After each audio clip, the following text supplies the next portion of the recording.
sei se eu gostei desse vídeo.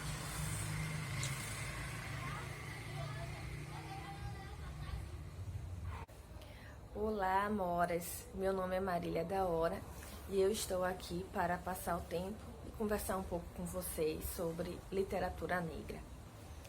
No primeiro vídeo eu falei um pouco sobre o conceito do que é literatura negra. E nesse vídeo eu vou falar sobre a importância da literatura negra.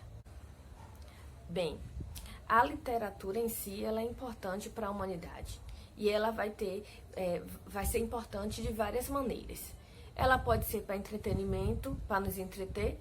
Pode, mas não só isso. A gente pode analisar o discurso dessa literatura, desse romance, desse texto, desse conto, dessa poesia.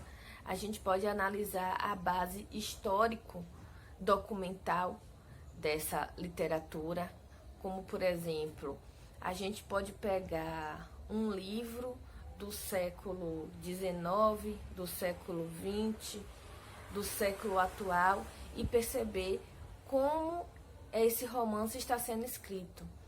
Por exemplo, se eu for pegar o livro Quarto de Despejo, de Carolina Maria de Jesus, ele serve também como análise documental. Por quê? O livro está falando sobre uma favela chamada Canidé, que ficava nas margens do rio de Tietê, e hoje não existe mais essa favela. E dentro do livro, ela fala um pouco sobre essa favela. Aliás, ela fala demais sobre essa favela. Então, o livro serve como documento de que essa favela existiu, né? Porque ela está contando a história do lugar onde ela morava. E realmente existiu essa favela. Então, serve como um documento. Dentro desse livro também, ela fala um pouco sobre a política, né? Acontece eleições, ela vai falar sobre Jânio Quadros, ela vai falar sobre Carlos Lacerda, ela vai falar um pouco sobre os políticos daquela época e qual a visão dela enquanto mulher negra favelada, né? Ela coloca no livro. Qual é essa visão? Então, faz parte também de uma questão documental. Então, mas por que estudar a literatura negra? Porque vai ser através dessa literatura que a gente vai analisar as nossas existências, né? A gente vai analisar a nossa cultura, como a gente está colocando isso no nosso imaginário também, né? Vai trazer as nossas representatividades enquanto povo preto. Vamos denunciar nossas dores, vamos falar sobre os nossos afetos, sobre os nossos amores, através dessa literatura. Nós vamos ler essa literatura e a gente vai talvez se sentir representado, né? Ou talvez a gente vai se descobrir dentro dessa literatura, né? E a gente pode perceber também outras coisas dentro da literatura. Eu acredito que você já ouviu essa pergunta: quantos autores negros você já leu? Ou você conhece? Não é? Então, por que a gente faz essa pergunta? Porque talvez você não leu, não conhece, e se leu, foi muito pouco. Se você for pegar a gama de romances, de literatura, né? Poesia também, todo tipo de literatura que você já leu, você, dentro dessa literatura, dentro dessa leitura, quantos escritores negros você já leu? Equiparado ou menos ou nenhum? Não é? A gente precisa fazer essas perguntas. Então, quando falamos dessa invisibilidade, dessa não credibilidade que o sistema propõe, que o sistema coloca, esse projeto, essa ação é chamada de epistemicídio, que Sueli Carneiro vai falar, que Boaventura vai falar, Boaventura Souza Santos vai falar, né, sobre esse epistemicídio. E que Abdias Nascimento também vai chamar de genocídio, né, porque faz parte do genocídio da população negra, né. E essa questão vem no momento em que a gente invisibiliza, que a gente não fala, não dá crédito a esses conhecimentos vindos de populações que não são brancas, a gente esquece. Se a gente não lê, se a gente não conhece, se a gente não dá valor, a gente acredita que não existe. A gente vai para o esquecimento. E aí fica mais fácil para o sistema moldar o que ele quer, né? E isso vai se dar de várias maneiras, né? Vamos começar na escola. Como a gente ensina a literatura na escola? Como isso é colocado? Quais são as literaturas que que os professores, que os profissionais estão indicando? E quando indica, será que eles estão analisando essa literatura de uma forma correta? Vamos dar mais exemplos, né? Eu gosto muito de dar exemplo do ensino médio, né? Mas a gente pode também ir para o ensino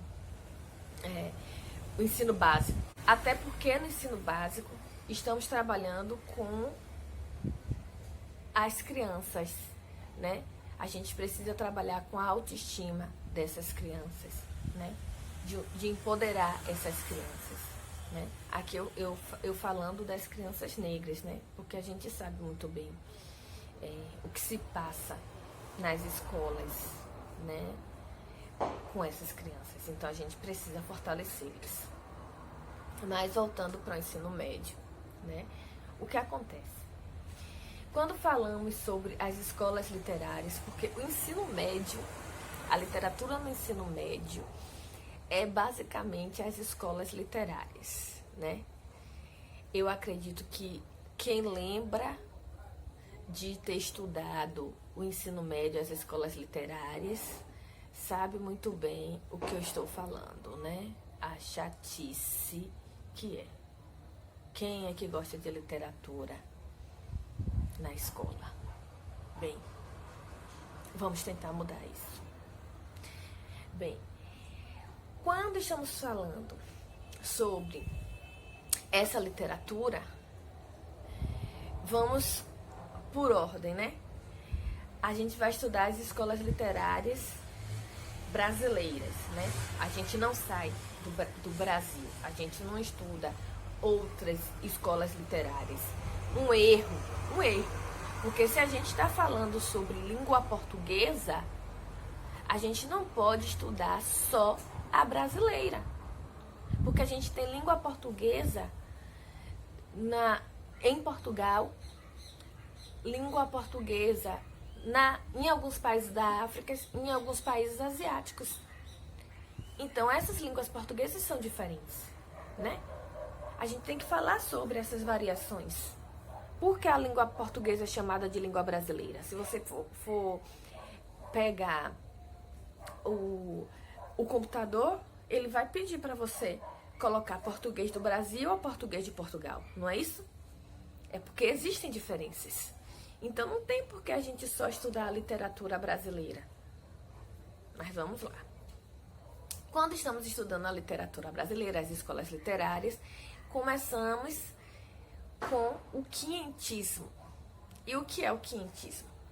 O quinhentismo são os textos, os contos, as crônicas, as cartas da época de 1500, né? Do ano de 1500, século XVI. Mas a gente vai entender que a gente só estuda textos portugueses. Por que a gente só estuda os textos portugueses? Porque a literatura que a gente estuda na escola só dá importância à literatura escrita. Então, nesse momento de 1500, nós temos aqui os povos originários, né, que são os indígenas, e em um certo momento, os negros que vêm sequestrados e escravizados. Tanto os indígenas quanto os negros escravizados eles também têm uma literatura, eles também têm a cultura deles. Mas nesse momento é uma literatura oral. Então, como nós não estamos dando importância a essa literatura oral, e também como não estamos dando importância que os povos indígenas e os povos negros que estão aqui têm cultura, têm as suas leis, têm a sua fé. Então, eles não acreditam que tem. Eles não são vistos como seres humanos. Então, por que eu vou contar essa história se eles não fazem parte da humanidade para os brancos portugueses, né? Nessa época, para os brancos em geral, na realidade, os colonizadores. Então, nós estamos só dando importância a essa literatura portuguesa, colonizada. Então, veja bem qual é o imaginário do Brasil que a gente está estudando. A gente está estudando uma literatura portuguesa de brancos falando sobre o Brasil. Nós não podemos esquecer que os indígenas chamavam o Brasil nesse momento de Pindorama, eles tinham as suas vidas. E o que é que a gente sabe sobre isso? Como é que os povos indígenas veem essa colonização, essa vinda dos brancos para cá, né? Como eles veem? Nós não temos, né, essas informações. Não foi escrita, não foi legitimada, né, nesse momento. Então a gente tem só a questão do imaginário branco sobre o Brasil. E quando eu falo sobre essa invisibilidade da literatura oral dos povos indígenas e dos povos africanos que aqui estavam e que não temos nada sobre isso, sobre o que esses povos estão falando, estão contando pra gente, isso é epistemicídio. Isso é porque poderíamos, né, ter feito algum estudo sobre isso. Nesse momento já existem pessoas estudando esses povos, mas a questão é que não se dá valor a esses saberes, a esses conhecimentos. Então, isso é uma forma de epistemicídio, de a gente invisibilizar, de não dar crédito. E quando a gente faz isso, quando a gente invisibiliza, a gente não, esquece, a gente não sabe. Por exemplo, a gente acredita que indígenas que moram na cidade, que usam celular, computador, não são indígenas. Por quê? Porque está no nosso imaginário aquele povo indígena, aquela população, aquela nação indígena que a gente lê dos escritos portugueses. A gente quer acreditar nos indígenas de 1500, porque é a única coisa que a gente lê. É a única coisa que a gente aprende na escola são esses indígenas. E quando chega o dia dos povos indígenas, né, o dia do índio, o que é que os professores fazem? Cocá, oca, pega aquele índio de 1500, né, para poder representar. E aí quando você vê um indígena, uma indígena cantando rap, né, usando celular, ah, não é índio. Entende a criação do imaginário que essa literatura acarreta? O perigo dessa história única, né? Dessa história de 1500, do imaginário do português. Por isso que precisamos ler literatura indígena, literatura negra, para a gente poder desconstruir, né? Ou construir outro imaginário, né? Fazer novas comunidades imaginárias, a nossa comunidade. Outro exemplo que podemos dar é o escritor negro chamado Caldas Barbosa. Quem foi Caldas Barbosa? Caldas Barbosa, ele foi um dos fundadores, um dos primeiros que originou a música popular brasileira. Você entende a importância disso? Pois é.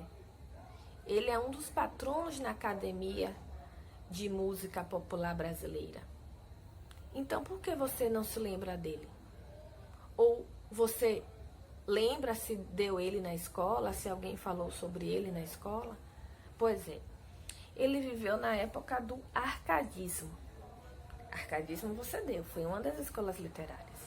Mas será que você ouviu falar sobre Caldas Barbosa?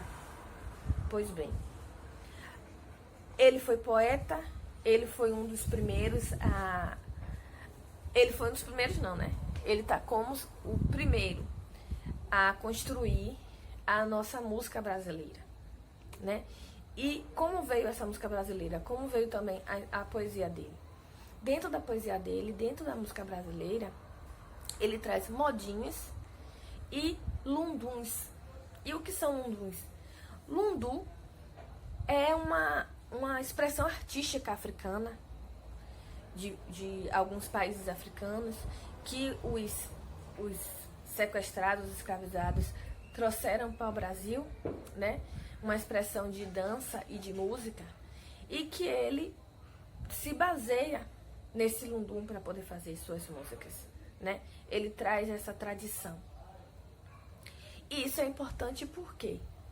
Porque a gente vai entender que dentro da nossa cultura brasileira, nós temos heranças africanas, que são trazidas de pessoas negras. Caldas Barbosa, ele é filho de um português com uma escravizada angolana. Florentina Souza, no seu ensaio, vai trazer uma breve biografia de Caldas Barbosa e vai dizer que ele foi um poeta satírico do século XVIII, autor de poemas inspirados em modinhas e lundus, que circulavam na tradição oral. Entende? Olha essa tradição oral, a gente trazendo essa herança, né? Se perpetuando. E Florentina Souza vai continuar dizendo: além de outros poetas, mulatos ou mestiços, que são assim identificados nas histórias literárias e podem demonstrar como os afrodescendentes, em tendo oportunidades, como Caldas Barbosa teve essa oportunidade, né, atuavam como sujeitos de discurso. Olha aí o sujeito do discurso, né? Quem fala, para quem fala, né? Relacionando-os ou não com suas histórias ou tradições orais de origem africana. Para muitos deles, mestiços, obliterar, ou seja, esquecer, apagar essa vinculação com essas tradições, era uma forma de mais facilmente ampliar as brechas do sistema escravista discriminatório. Então, o que Florentina ela está dizendo é que esses artistas, essas personalidades, não querem deixar de forma alguma levar para o esquecimento, né? As suas tradições, a sua cultura, essa herança. Porque eles fazendo isso, eles não deixam que se esqueça, que se invibilize, né? Porque se isso acontece, dá brecha para esse sistema escravagista fazer o que quiser, né? Fazer o que quiser. Lélia Gonzalez já falava pra gente que a gente precisa se apresentar com nome e sobrenome. A gente precisa dizer quem a gente é. Porque se a gente não faz isso, o branco vem e diz o que quer da gente. Então a gente precisa mostrar, né? Mostrar isso. Bem, se fôssemos colocar na prática essa questão, a prática na escola, essa questão de estudar a literatura negra, nós íamos falar sobre Caldas Barbosa, nós íamos pedir para os alunos procurarem o que é o lundu, qual a origem do lundu, de onde vem, né, essa origem, como ela está colocada na nossa cultura, né? Quais os instrumentos dentro do lundu? Será que a gente pode comparar o lundu com o samba? Se tem os instrumentos parecidos? A gente pode também falar sobre o samba, porque o samba é uma forma de literatura, é uma literatura que não está dentro das escolas literárias, mas que faz parte do nosso processo formador. Porque quando a gente fala sobre o samba ele tem uma história, ele tem uma genealogia. O samba do século XVI, se era chamado de samba, se tem uma origem nesse século, né, porque é de origem africana, é diferente do samba de hoje em dia. Existia um momento, existia uma época no Brasil, no nosso país, que o samba ele era proibido, do mesmo jeito que a capoeira era proibida. Por quê? Porque era coisa de preto. O samba era uma forma de vadiagem. Quem estivesse com um pandeiro na mão, com um cavaquinho na mão, poderia ser preso por vadiagem. Isso logo depois da abolição. É uma questão histórica, né? E como ele foi se popularizando, né? Como isso aconteceu? Existiu dentro do samba o embranquecimento. Isso mesmo. Você já deve ter ouvido um samba de Vinícius de Moraes em que ele diz: se hoje ele é branco na poesia, ele é negro demais no coração. Eu vou trazer aqui agora um trecho do trabalho de Larissa Lisboa, que ela fala sobre o samba como resistência e reafirmação, e como foi trazido esse embranquecimento, o que aconteceu quando ele embranqueceu, né? O processo conhecido como embranquecimento do samba surgiu em várias regiões onde o gênero era expressivo. Os antigos tambus não eram mais ouvidos. As letras produzidas tratavam a figura do negro como comicidade e preconceito, contradizendo a raiz de seu gênero vinda desses povos. Veja bem, eu não estou aqui querendo dizer, eu não estou aqui dando uma de Malu Magalhães dizendo que branco não pode fazer samba. Existe muito samba bem feito. Mas o que acontece aqui, depois que ele embranqueceu, existiu sim, dentro do samba, músicas racistas. É isso que a gente está querendo dizer. Que antes ele, enquanto música preta, ele traz denúncias e traz nossos afetos, é coisa de preto. Mas quando isso vai se embranquecendo, ele legitima também a questão do racismo, né? Como ela falou aqui, ela traz o negro como comicidade, como comédia, né? Então, vamos analisar algumas. Eu vou falar sobre algumas músicas. Então, quando a gente analisa alguns sambas, como por exemplo, Saudosa Maloca, de Adoniran Barbosa. Bem, Adoniran Barbosa, ele não é negro, né? E tá aqui com um bom samba. O que é que a gente vai analisar? Quando a gente fala de Maloca, a gente não tá falando de um bairro de classe alta, né? A Maloca está na favela. E quando ele tá cantando na música que chegam os homens para poder destruir a Maloca e eles não podem fazer nada, ele está aí denunciando a questão da especulação imobiliária, da desfavelização, né? Que acontece. Então eles não podem fazer nada, eles só podem sentir saudade daquele lugar, do que viveram naquele lugar. Saudade daquela Maloca.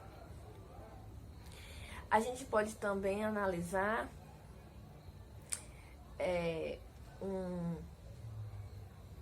uma música cantada por Elza Soares, chamada Malandro. E dentro dessa música, ela está avisando a um amigo que ele precisa se cuidar, porque um dos conhecidos foi morto pela polícia, né? E ninguém sabe dizer por que ele foi morto. Mas que ele precisa tomar cuidado, porque ele, enquanto capoeira, né? Porque a capoeira tá vindo aí, né? Ele, enquanto capoeira, enquanto malandro, negro, ele tem que tomar cuidado. Então, por favor, tome cuidado, meu amigo, né?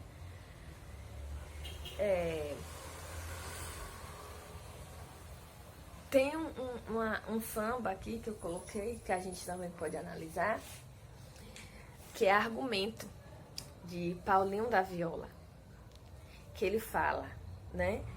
Você pode mudar o samba, você pode cantar o samba como você quiser, mas a gente está sentindo falta. Não mude muito, porque a gente já está sentindo falta do pandeiro, né? E do violão.